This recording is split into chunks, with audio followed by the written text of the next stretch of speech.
আপনি বলেন যে আপনি কোন স্টোরিটা পড়েছেন, সবাই একটু শুনি।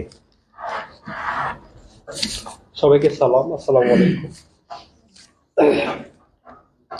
আমার স্টোরিটা ছিল চট্টগ্রাম বিশ্ববিদ্যালয়ের চাকসু নির্বাচন নিয়ে। চাকসু নির্বাচনের বিভিন্ন ছাত্র সংগঠনের বিভিন্ন প্যানেল থেকে ওরা নির্বাচন করবে। সেই ক্ষেত্রে সাধারণ শিক্ষার্থীদের থেকে মতামত নিয়ে জানতে পেরেছে যে আসলে মানে মূল প্রতিদ্বন্দ্বিতা করছে হচ্ছে ছাত্রদল আর ছাত্র শিবির।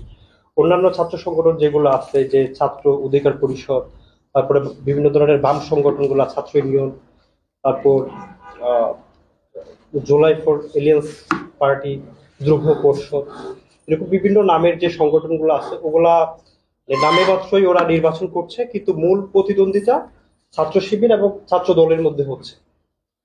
তো দীর্ঘ ৩৫ বছর আগে ছাত্র সংসদ নির্বাচন চাকসু চট্টগ্রাম বিশ্ববিদ্যালয়ে অনুষ্ঠিত হয়।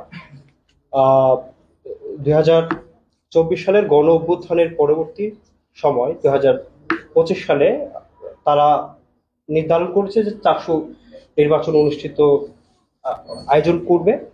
তো সেই ক্ষেত্রে আমরা সামনে চাকসু চাকসু ইলেকশন দেখতে পাবো। ওকে, তার মানে হচ্ছে এই নিউজের মূল থিমটা কি, যে মানে ওরা কি বোঝাতে চাইলো?